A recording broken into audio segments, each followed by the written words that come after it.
Ça c'est pas fait. Donc voilà. Aujourd'hui, je voudrais vous parler de... Parce que c'est ce que j'ai eu sur le cœur. Je voudrais vous parler de Romains chapitre 8.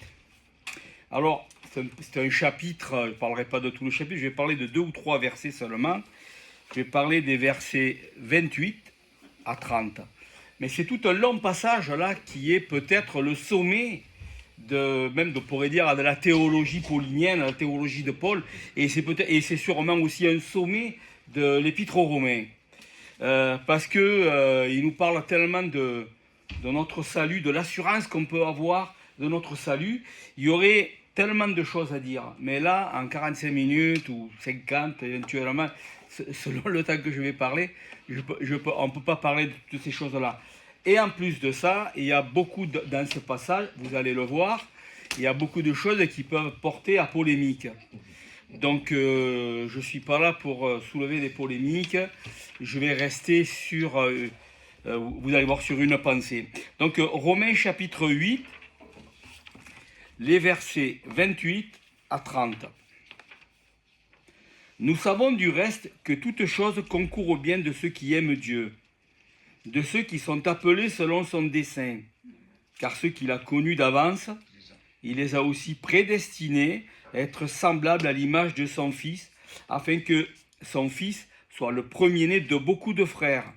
Et ceux qu'il a prédestinés, il les a aussi appelés. Et ceux qu'il a appelés, il les a aussi justifiés. Et ceux qu'il a justifiés, il les a aussi glorifiés. Donc je m'arrêterai là, si vous avez compris le passage, il y a beaucoup de sujets qui sont des sujets à polémique là, quand il parle de préscience, de prédestination. J'ai des convictions, peut-être j'en ai déjà parlé, j'imagine que ça transpire au travers puisque ça quand même, je viens assez souvent ici, que ça transpire au travers de ce que je prêche. Mais je ne veux pas rentrer dans le détail aujourd'hui, comme j'ai dit, c'est pas mon sujet. On propose souvent des traductions diverses et variées, surtout pour le verset 28. Par exemple, on propose souvent cette traduction, mais nous savons, par exemple, c'est Darby, nous savons que toutes choses travaillent ensemble pour le bien de ceux qui aiment Dieu. C'est pas faux, mais ce ne sont pas les choses qui s'organisent entre elles pour former un cadre favorable. C'est Dieu qui travaille en tout, y compris dans les souffrances, dans les gémissements, dans les difficultés, pour le bien de ceux qui l'aiment et qui sont appelés selon son dessein. Ce n'est pas les choses en elles-mêmes, mais c'est Dieu au travers des choses qui travaille pour ce bien-là. Donc, John Stott, il propose ce que je viens de lire, c'était de John Stott, le théologien qui est décédé maintenant, théologien anglais et anglican, qui, dans son commentaire sur le chapitre 8. Il donne une référence, il dit, traduction préférable, « Nous savons que Dieu travaille en tout pour le bien de ceux qui l'aiment. » Dieu travaille en tout. Notez bien ici dans le passage que ce passage nous dit, ou Paul nous dit de ce passage, que toute chose concourt ou travaille. Toutes choses. Ce n'est pas juste les bonnes. C'est toutes choses. Toutes choses poursuivent un but. Et puis c'est ça qui est intéressant, et c'est de ce que je veux parler ce matin. C'est quel but Dieu poursuit au travers des difficultés, au travers de toutes choses. Quel est le but que Dieu poursuit? Parce que c'est ça qui est fondamental. Dieu a un but. Et on en parlait dans la voiture, et puis j'en ai déjà parlé ici, on en parlait dans la voiture en venant avec ma femme. On est dans un christianisme qui est extrêmement centré sur nous, sur l'homme, sur chacun d'entre nous. Nous sommes le centre. Suffit même de lire les chants qui ont été écrits, je dirais, ces 30 ou 40 dernières années, pour s'apercevoir comment le christianisme, il est centré sur l'homme. C'est l'homme qui est au centre. C'est l'homme qui est le but. Dieu nous a sauvés, mais il nous a sauvés pourquoi? Pour nous. On a l'impression que nous sommes le but même. Que le but de Dieu, c'était de nous sauver. Non, le but de Dieu, il nous a sauvés. Mais le but de Dieu, ce n'est pas notre salut. La rédemption n'est pas un but. La rédemption est simplement un moyen. Le but de Dieu, je l'ai peut-être dit la dernière fois, le mois dernier, ça. Le but de Dieu, c'est lui-même. Le but de Dieu, c'est sa gloire. Et c'est ça qui est extraordinaire, parce que nous avons tous l'impression, ah, Dieu m'a sauvé, il m'a sauvé, et tout est centré sur moi. Non, Dieu nous a sauvés pour une chose plus grande et plus glorieuse pour lui. Et puis, justement, Robert a dit quelque chose, ma femme m'a dit, ah tiens, c'est ce qu'on a parlé dans la voiture. On cherche une autre satisfaction, et on la cherche dans les choses que l'on fait, et on la cherche dans ce monde. Notre satisfaction, la satisfaction de l'homme, celle que l'homme ne peut pas avoir. Vous connaissez la chanson des Rolling Stones, hein, peut-être, I can get no satisfaction. Peut-être les plus jeunes, vous connaissez moins ça, mais les gens de ma génération, on a bien connu ça.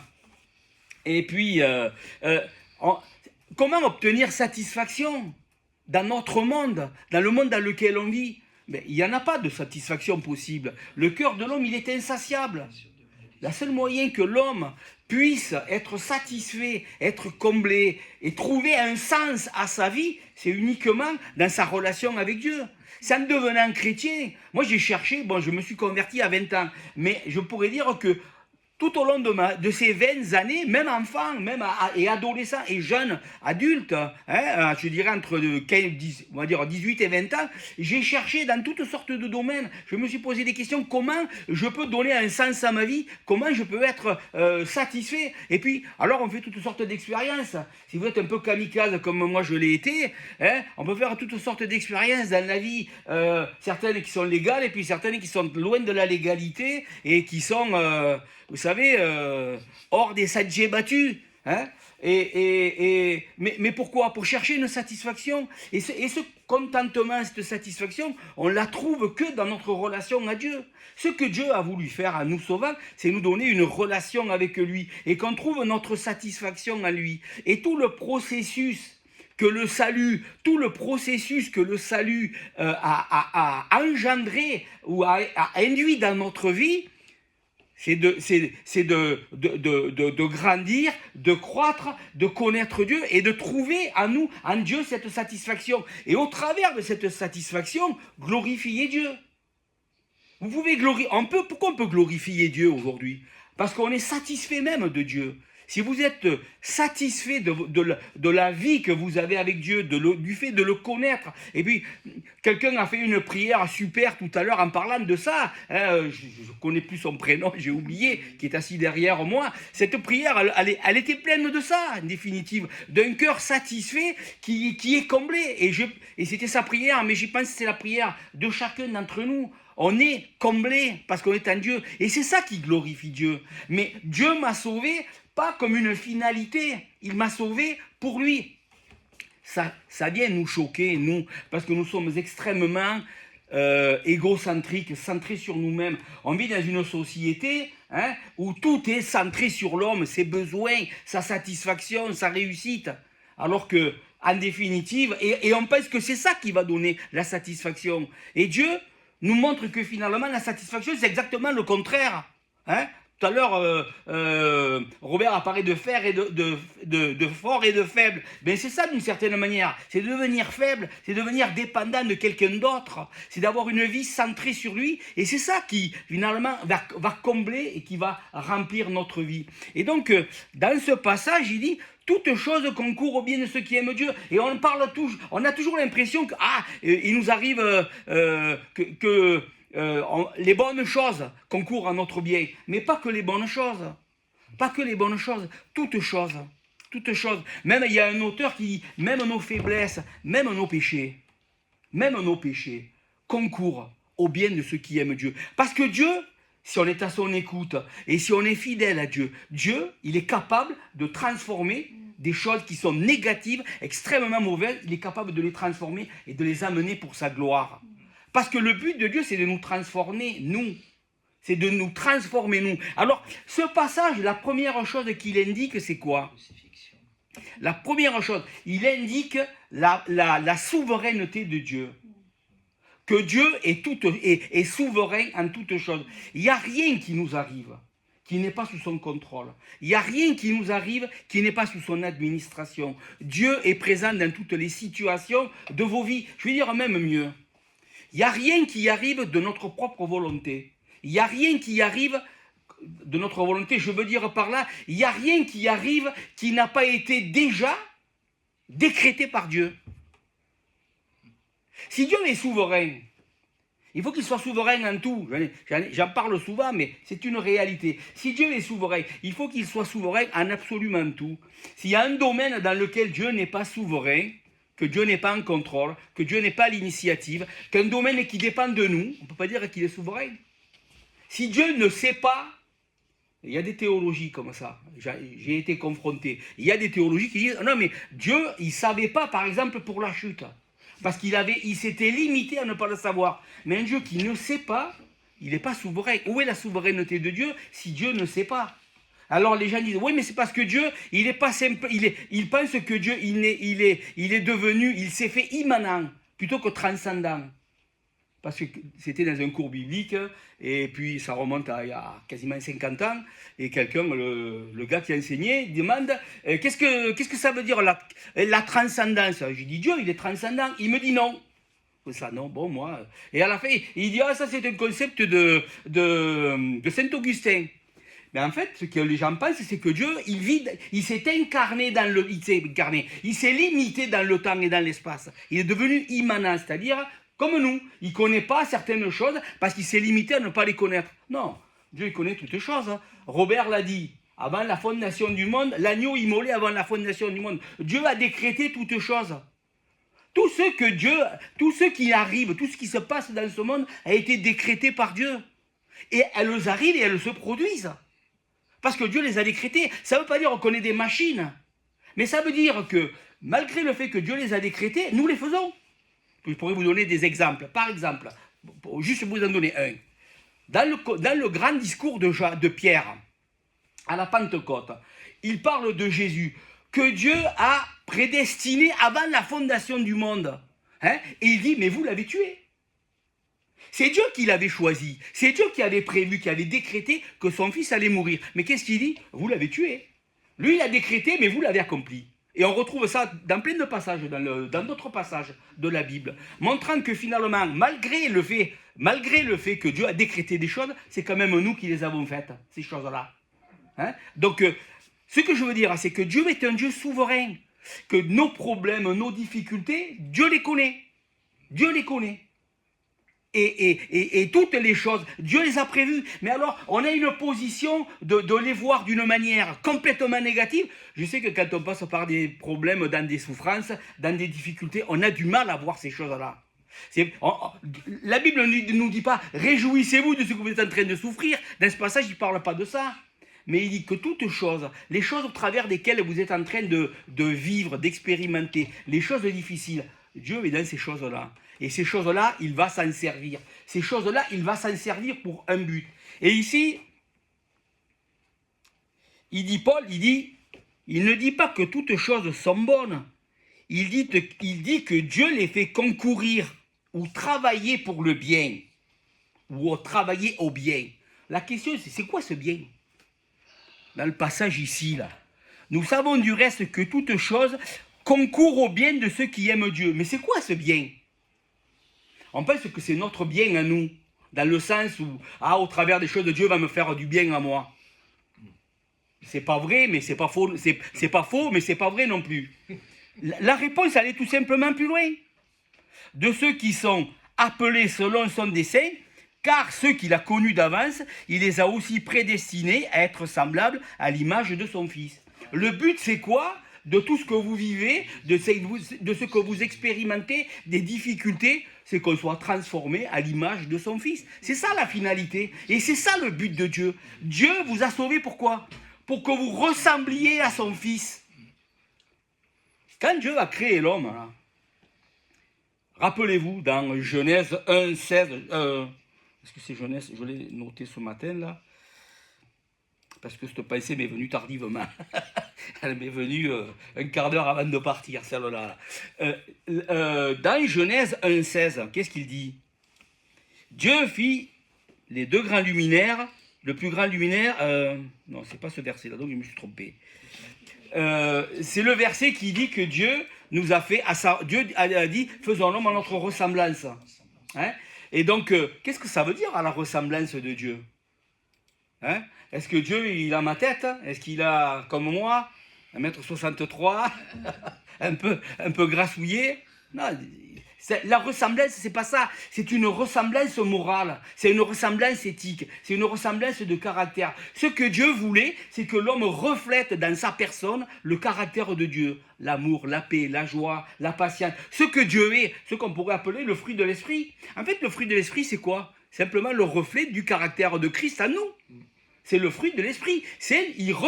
Le Saint-Esprit reproduit en nous le fruit, c'est-à-dire le caractère de Christ. Et quand il nous parle dans la Genèse que Dieu a fait l'homme à son image, ça veut dire qu'il a créé l'homme avec ce caractère moral, moral ou éthique si vous voulez. Vous savez que ça veut dire la même chose. Hein. Un vient du latin et l'autre vient du grec. Mais les deux mots veulent dire la même chose. Mais ce caractère moral que avec lequel Dieu a créé l'homme. Mais là, on s'en est détourné. Le péché a détourné l'homme. Et le péché a tourné le cœur de l'homme non plus vers la ressemblance de Dieu, mais vers la ressemblance d'autre chose. De notre père. Il le dit aux pharisiens, votre père, c'est le diable. Pourquoi? Parce qu'ils ont tous les traits. Hein, ils sont menteurs, ils sont voleurs, ils sont hypocrites, ils sont égoïstes, orgueilleux, prétentieux, vaniteux, et meurtriers, et tout ce que vous voulez. Il parle aux pharisiens, mais c'est chacun d'entre nous. Vous n'êtes pas reconnu là-dedans? Moi, je me reconnais. Hein, pas nécessairement aujourd'hui. Dieu, par sa grâce, m'a transformé et l'a fait dans vos vies. Mais encore, on peut voir des relents de toutes ces choses, de prétention, d'orgueil, de vanité, d'égoïsme dans nos propres vies. Ça, c'est pas la face de Dieu, c'est pas l'image de Christ. Ça, c'est l'image de l'homme déchu. C'est l'image finalement du père du mensonge, le diable. Et Dieu, en nous sauvant, il nous libère de cette image-là et il nous ramène à vivre et à être selon l'image de Christ. Selon l'image, si vous voulez, il nous ramène, si vous voulez, la conversion d'une certaine manière, c'est un retour au jardin, d'avant la chute, d'une certaine manière. Il nous ramène là pour dire, maintenant, tu vas être à la ressemblance de mon fils. Mais comment Dieu nous y amène? C'est ça, c'est tout un processus. Et ce n'est pas un processus facile, c'est un processus compliqué et difficile. Compliqué, pas pour Dieu, mais pour nous. Parce que oui, on a bien envie de ressembler à Jésus-Christ. Mais le chemin, parfois, il est caillouteux.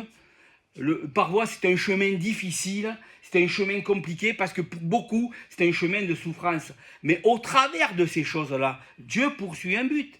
Que vous soyez à l'image de son Fils. Et comme je l'ai dit, c'est ça qui glorifie Dieu. Quand vous ressemblez de plus en plus à son Fils, hein, ce n'est pas nécessairement de dire des gloires à Dieu et des alléluia, mais c'est uniquement dans la transformation que Dieu opère dans notre propre vie. Dieu nous amène en conformité à son Fils, à la ressemblance. Le mot qu'il emploie, si je le retrouve dans mes notes, comme je ne les suis pas beaucoup, mes notes, j'ai des fois du mal à m'y retrouver. Le mot qu'il emploie pour image, c'est le mot eikon. Hein? En grec, ça s'écrit E-I-K-O-N. Ce mot, qui veut dire image, ressemblance et tout, mais il suppose toujours un prototype. Ce à quoi elle ne se contente pas de ressembler, mais dont elle est tirée. Nous sommes une image, mais une image qui est tirée de la réalité, c'est-à-dire Christ. Nous sommes faits à sa ressemblance. Et c'est ça, Dieu est en train de reproduire en nous le caractère de Jésus-Christ. Et même si on voulait aller plus loin, il parle ici de premier-né. Il parle de Jésus comme du premier-né. Mais le mot premier-né, prototokos, en grec, si vous écoutez bien, prototokos. Vous pensez à quoi? Prototype. Prototype. C'est de là que vient le mot prototype, hein.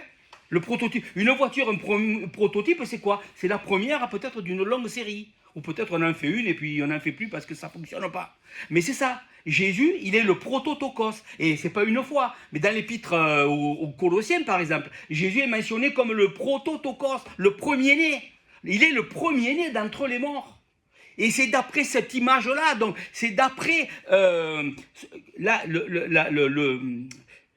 Eikon suppose toujours un prototype, mais le prototype c'est qui? C'est Jésus-Christ.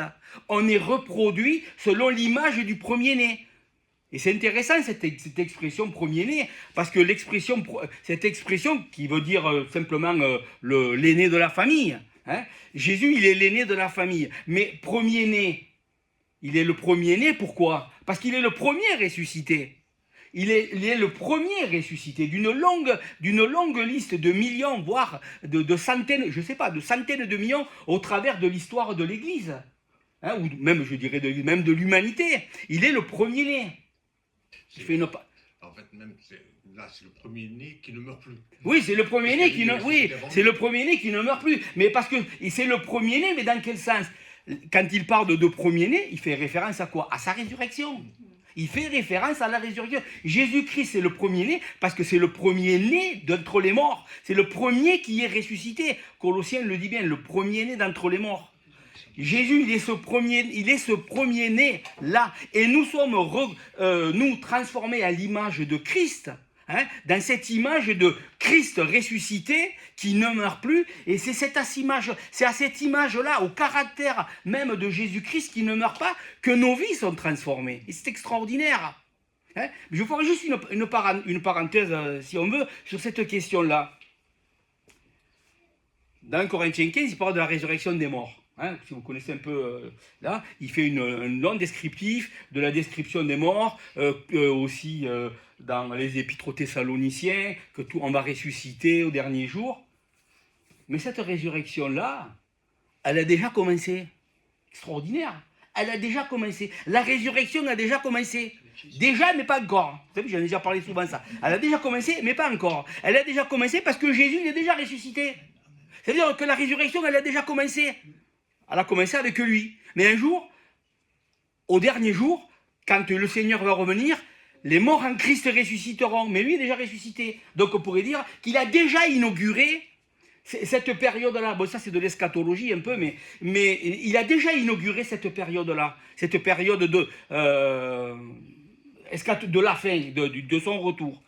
Mais ce que je voudrais souligner, c'est cette dimension ce matin. Dieu a un but plus grand que le nôtre. Notre but à nous, c'est toujours nous. Le but des hommes, c'est toujours nous. Alors que Dieu nous montre un but tellement supérieur, tellement au-delà de ce que nous pouvons nous imaginer. Dieu veut nous transformer pour sa gloire. Mais c'est quoi transformer pour sa gloire? On va penser que servir Dieu et glorifier Dieu, c'est faire des choses, accomplir. On entend toujours parler de ministère, de faire, d'accomplir. Non. Ce qui va glorifier Dieu, c'est pas tout ce que vous allez faire, c'est pas les choses que vous ne ferez pas, ou c'est pas ce que vous voulez. La seule chose qui peut glorifier Dieu dans nos vies, c'est une chose simple. Et comme je l'ai dit, à la fois compliquée. C'est notre ressemblance à l'image de Christ. Des gens dans leur vie, ils auront fait peu de choses, mais ils auront marché dans une vie d'obéissance, de simplicité, de sainteté, et ils auront laissé Dieu travailler dans leur vie au travers des circonstances de leur vie, au travers des difficultés et au travers des problèmes, et Christ sera formé en eux, et c'est ça qui glorifie Dieu. C'est ça qui glorifie Dieu. C'est pas la quantité de choses que vous aurez faites. Hein, parce que c'est facile d'aller évangéliser du matin au soir, de prêcher l'évangile, mais si tu n'es pas transformé dans ta vie, ça ne sert à rien. Parce que le but, c'est ça, c'est d'abord ça, que Christ soit formé en chacun d'entre nous. Et la grande difficulté, c'est de réaliser qu'en définitive, c'est au travers des souffrances. Mais on n'est pas... Christ lui-même, il n'était pas exempt de ses souffrances. Dans Hébreux 5.8, il a appris, bien qu'il soit fils, l'obéissance par les choses qu'il a souffertes. Il a appris l'obéissance. La souffrance, n'était pas quelque chose qui a été étranger à sa vie. Il a souffert. Donc si lui, le Seigneur des Seigneurs, qui était parfait, il a souffert dans cette vie, dans ce monde, que son obéissance a été mise à l'épreuve. Son obéissance à son père, non pas qu'il avait tendance à désobéir, c'est pas ça, mais il a été éprouvé. Est-ce qu'au travers des épreuves, il allait persévérer? Est-ce qu'au travers des épreuves et des difficultés rencontrées, il allait continuer à dépendre à 100% de son Père. Il a fait, au travers des difficultés. Il a appris l'obéissance. Nous aussi, nous devons apprendre l'obéissance au travers des choses que nous souffrons. Des fois, il dit, ah, je souffre trop, la vie chrétienne, c'est trop difficile. Puis on s'en va, on laisse les choses. C'est vrai que des fois, c'est très difficile. Hein, on entend toutes sortes d'histoires, toutes sortes de gens qui ont passé par des difficultés, qui ont rencontré des problèmes, qui ont connu des décès dans leur vie, de proches, d'enfants, de maris, de femmes, des maladies graves et tout ça. Mais je ne dis pas que ces choses, ne sont pas difficiles. Mais il y a une chose que nous devons réaliser, c'est que nous devons trouver Dieu dans ces choses-là. Parce que Dieu se cache dans les situations les plus insolites, les plus improbables. Dans la nuit la plus noire que vous pouvez vivre, Dieu est là. Hein. Ne croyez pas que Dieu dit, bon, toi tu vas là, dans ta nuit, dans tes problèmes, et moi je suis hors de tout ça. Non, Dieu il est dans nos problèmes, il y est là. C'est à nous de le rencontrer, c'est à nous de le voir. Peut-être sur le coup on ne le voit pas, mais rétrospectivement, quand vous vous retournez en arrière, vous réalisez, Dieu était là. Dieu était là dans mes problèmes, Dieu était là dans mes difficultés. Hein, je prends toujours le même exemple, Joseph en prison, Dieu était avec lui. Il a su le reconnaître. Et au lieu que ça le décourage, il a fait prospérer la prison. Et il a fait prospérer parce qu'il a su reconnaître que Dieu était là, alors qu'il avait tout pour maudire Dieu. Et toute sa vie, c'est ça. Il a été vendu comme bandit, vous connaissez l'histoire de Joseph. Hein, il a eu une première vision, il a vu 10 gerbes se courber devant lui. Oui, ses frères, ils ont compris la métaphore. Hein. Tu crois qu'on va se prosterner devant toi, il y a rien qui va arriver. Et après, il fait un autre songe, et lui, il a l'intelligence et la sagesse de le raconter aux parents et à ses frères. Là, il a vu la lune et le soleil se courber devant lui. Les parents, ils ont aussi compris la métaphore. C'est bien aujourd'hui, on est un peu compliqué avec les images. À l'époque, ils étaient plus exercés à ces choses-là. Les parents, ils ont très bien compris qu'ils faisaient référence à eux. Et les parents, ils disent, attends, tes frères peut-être, mais nous, qu'on se courbe devant toi, j'y crois pas. Et Dieu l'a fait. Des années après, des décennies après, Dieu, il a fait en sorte qu'il soit vendu, vous connaissez l'histoire, laissé, on a dit qu'il était mort, ils ont mis du sang sur son manteau écarlate, et puis ils l'ont montré aux parents, il s'est fait dévorer par un animal, ou je sais trop quoi, ils l'ont vendu à une caravane qui passait par là, il s'est retrouvé chez Potiphar, chez Potiphar, encore là, il a été calomnié comme violeur et agresseur, alors que c'était l'inverse, hein, et puis il s'est retrouvé en prison, et puis en prison, il a interprété des messages, hein, des songes, et puis je vais parler de toi. En fait, il est resté encore des années après qu'on lui a dit je vais te faire sortir. En fait, connaissez l'histoire. Mais au final, Dieu a travaillé au travers de tout ça, et il a su le reconnaître. Regardez, je vais lire 2 versets. Genèse chapitre 50, verset 20. Vous aviez médité de me faire le mal, Dieu l'a changé en bien, pour accomplir ce qui arrive aujourd'hui, pour sauver la vie à un peuple nombreux. Et un autre verset dans Genèse 45, les versets 7 et 8. Dieu m'a envoyé devant vous pour vous faire subsister dans le pays et pour vous faire vivre par une grande délivrance. Ce n'est donc pas vous qui m'avez envoyé ici. Pourtant, c'est eux. Hein. c'est indéniable que c'est eux. Mais il sait reconnaître la main de Dieu. C'est le verset, chapitre 45, versets 7 et 8. Merci. Ce n'est donc pas vous qui m'avez envoyé ici, mais c'est Dieu. Il m'a établi père de Pharaon. C'est un titre, ça. Hein, c'était pas son père, mais c'est un titre. Père de Pharaon, maître de toute sa maison et gouverneur de tout le pays. Il reconnaît que Dieu est souverain dans ce qui lui est arrivé. Il dit, c'est pas vous qui m'avez envoyé, qui m'avez envoyé ici, c'est Dieu. Et c'est ça là qui est glorieux, c'est de reconnaître finalement que dans nos vies, tout ce qui nous arrive a pour source et pour origine Dieu. Même tous les problèmes que l'on peut rencontrer, Dieu est derrière et il va les utiliser. Il les utilise pour nous changer, pour nous transformer. C'est ça le but de Dieu. Le but, encore une fois, c'est Christ, qu'il soit formé en vous. Ça veut dire, pour que Christ soit formé en nous, c'est que nous, on doit perdre. Les épreuves, elles sont là pour faire pourquoi? Pour nous affaiblir. Je vais rebondir sur ce que Robert a partagé à l'introduction et à la Sainte Seine. C'est le message de la croix en définitive. C'est à la croix, qu'est-ce qui se passe? Qu'est-ce que c'est ce message de la croix? Ben, c'est un message, la croix, c'est le lieu où tu dois perdre ta vie. Je ne dis pas perdre ta vie, c'est l'endroit où tu laisses, où toute ta vieille nature doit être crucifiée. C'est la vieille nature qui doit être crucifiée, avec son égoïsme, avec toutes ces choses-là. Les difficultés que l'on rencontre servent uniquement à ça. Elles travaillent pour créer en nous, reproduire en nous l'image de Jésus-Christ. Cette image, ce reflet de Jésus-Christ. Je dis reflet parce que le gars de qui j'ai lu le mot eikon, dans son explication du mot, il donne un exemple. Il dit c'est comme le soleil qui frappe sur l'eau et l'image qu'en renvoie l'eau ou la mer de ce soleil. Et donc, on est ce reflet-là de la personne de Jésus-Christ. Mais pour refléter Christ, il faut être, nous, dépouillés de nous-mêmes. Le message de Dieu, le message de Jésus-Christ, c'est un message de la croix. Si quelqu'un veut me suivre, qu'il renonce à lui et qu'il me suive. C'est pas que Dieu Dieu n'est pas un tortionnaire, il est un libérateur. Le message de la croix, c'est pas un message pour nous affliger. Même si à des moments il est affligeant, quand tu dois renoncer à des choses ou quand tout simplement dans ta vie il arrive des difficultés, tu réalises que c'est difficile, que c'est compliqué, que c'est dur. Mais le but de Dieu, c'est de nous affranchir. Vous savez quoi? Les difficultés, elles sont là pour nous affranchir. Elles sont là pour nous libérer. Parce qu'au travers de ces difficultés, qu'est-ce que Dieu amène? C'est une mortification.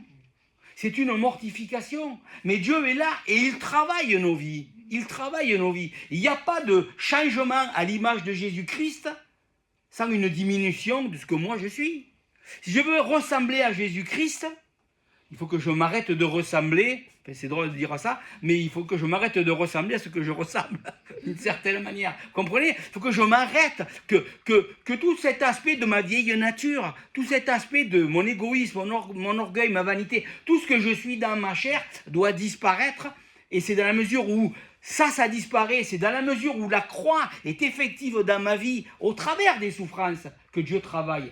Que Christ est formé en moi, que le caractère de Christ est manifeste dans ma vie.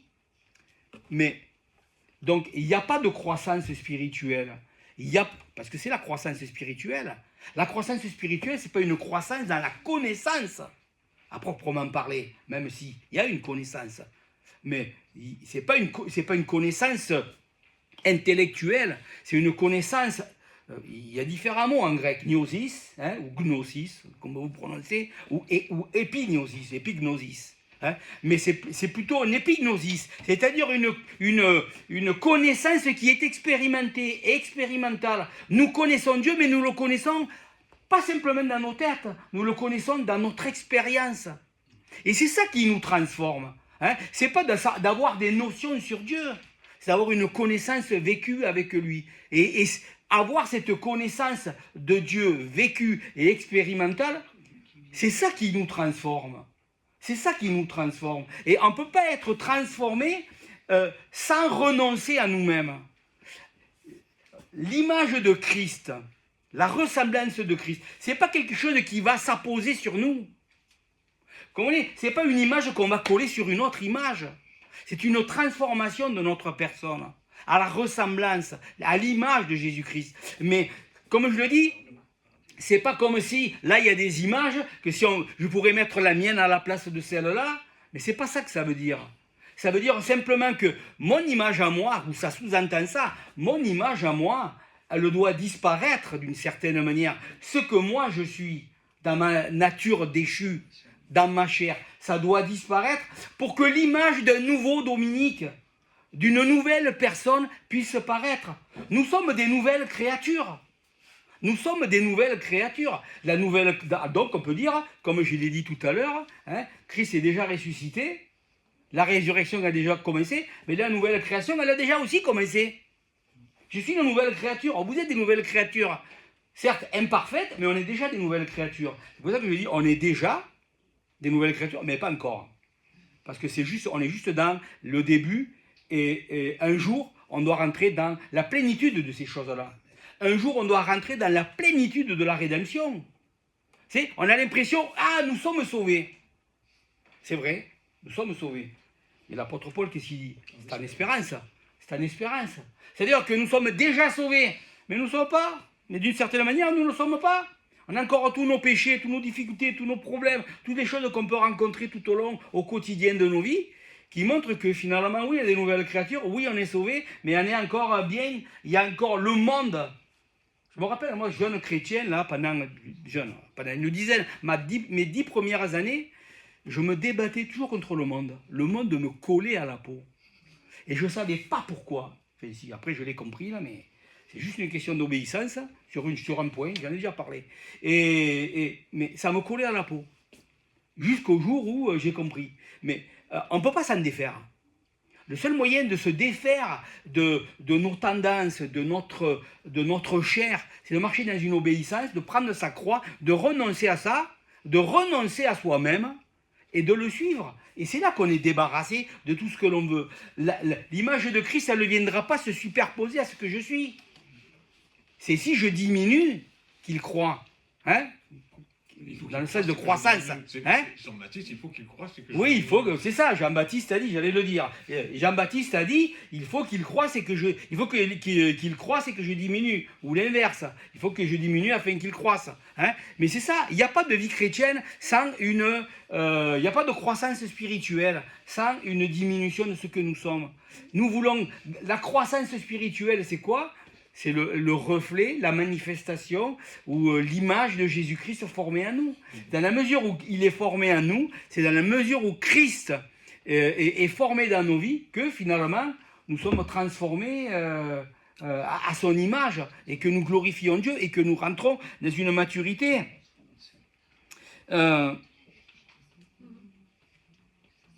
Par exemple, je vais vous regarder. Pour les incrédules, 2 Corinthiens 4,4.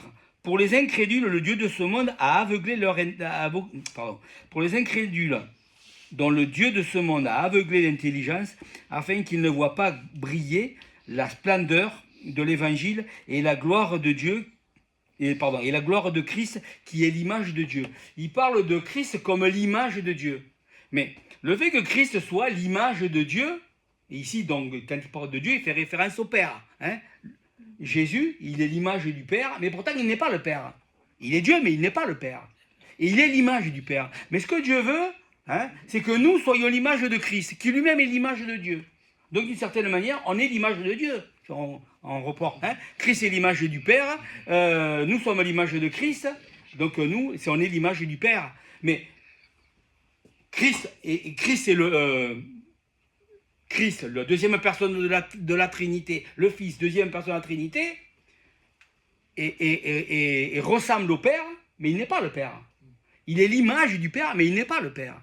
Et donc, notre ressemblance à Christ, c'est une ressemblance morale. Le Fils a toutes les caractéristiques du Père. Et nous, le fait que Dieu nous veut pour ses fils, Dieu veut que nous ayons toutes les caractéristiques morales, éthiques du Fils. Peut-être dans une autre mesure, je ne sais pas. On ne sera jamais. Il est le Fils unique. Hein? Et d'une certaine manière, il sera toujours différent de nous. Même s'il est, dans ce passage, le premier-né des frères, le premier-né d'une famille. Et c'est ça qui est intéressant, parce qu'ici, il y a une notion de famille. Il est le premier-né d'un grand nombre, de chacun d'entre nous. Nous sommes une famille, mais lui, tous, à l'image de Jésus-Christ, avec ses valeurs et qualités morales. Donc, quand... je ne serai pas beaucoup plus long, mais quand dans nos vies, nous rencontrons des difficultés, quand dans nos vies, nous rencontrons des problèmes, sachons une chose, Dieu est souverain en tout. Ces situations, Dieu les connaît, elles sont sous son contrôle. Vous pouvez passer des épreuves terribles, je le conçois, mais à un moment donné, nous allons nous dire, bon, mais écoute, Dieu le sait. Pourquoi il le fait? Récemment, il y a des jeunes que je connais qui sont passés par une épreuve dans leur vie, Et puis, mais il y a 2 semaines ou 3 semaines au culte, il a partagé quelque chose que j'ai trouvé que c'est extraordinaire, parce que c'était son expérience. Il a parlé de ce que, ça parlait de ce que lui venait de vivre, de difficultés, de problèmes, que tu vois plus rien. Mais au final, je lui ai dit, Dieu travaille dans ta vie. Dieu travaille dans ta vie. Au travers de ces choses, Dieu travaille dans ta vie. Au travers de vos difficultés, Dieu travaille dans vos vies. Il faut que, on ne le reconnaît pas sur le moment même, mais quand la difficulté est passée, vous réalisez, Dieu a travaillé dans vos vies. Vous sortez jamais d'une épreuve comme vous y êtes entré. Vous avez remarqué ça peut-être? Quand vous passez des grandes épreuves, même si ça dure longtemps, mais vous ne sortez pas comme vous êtes entré. Vous sortez toujours différent. Parce que le Saint-Esprit, dans cette épreuve, il a fait quelque chose dans votre vie. Il vous a transformé. Il a fait quelque chose, il a reproduit quelque chose du caractère de Jésus-Christ. Il vous amène dans la conformité. Peut-être, vous savez, des fois on ne le voit pas. Des fois on ne le voit pas ce que Dieu fait. C'est les autres qui le voient. Tant mieux qu'on ne le voit pas. Parce que si vous le voyez, ben ça nous ferait sombrer dans la vanité et dans l'orgueil. C'est comme quelqu'un qui dit « Ah, moi je sais que je suis humble. » Bon, quelqu'un qui se vante de son humilité. Ça vous fait rire, ben, parce que c'est risible. Parce que justement, l'humilité, c'est un peu le contraire, justement. Hein?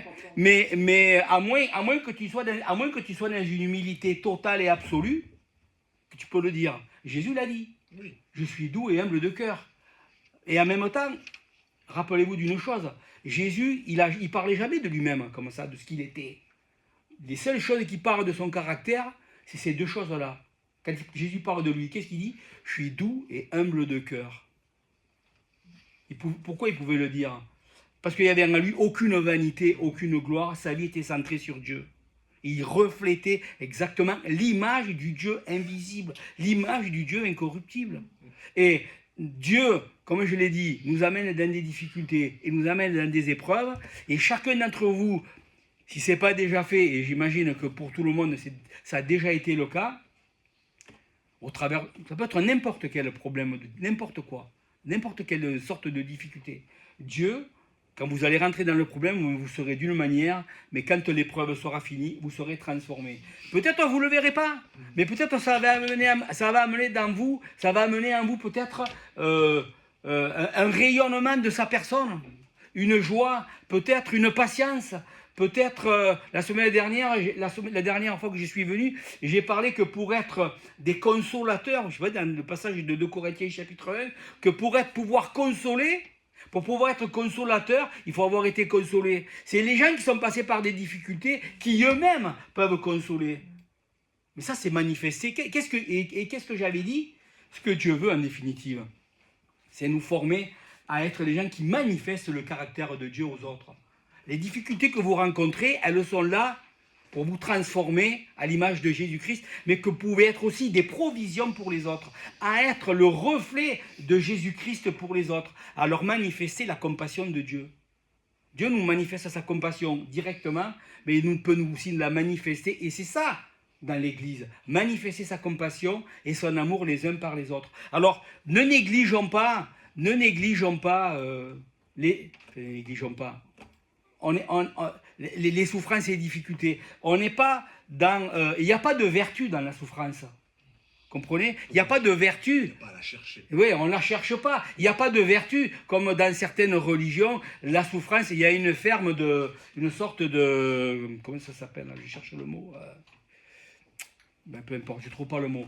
Mais il y a une forme de culture presque de mortifère, là, un culte de la souffrance. Hein? Autoflagellation. Oui, autoflagellation, et je cherchais un mot, je ne le trouve pas. Mais il n'y a pas de vertu dans la souffrance. C'est ce que Dieu fait au travers des problèmes qui est important. Ce n'est pas la souffrance elle-même. C'est pas les difficultés il n'y a pas dans les difficultés une vertu. La vertu, elles sont en Dieu et en Jésus-Christ qui opère dans notre vie par le Saint-Esprit pour nous amener à son image. Donc le but de Dieu, et je termine avec ça, c'est de vous amener à la ressemblance de son Fils. Les difficultés que vous rencontrez, elles sont là pour reproduire en vous le caractère de Jésus.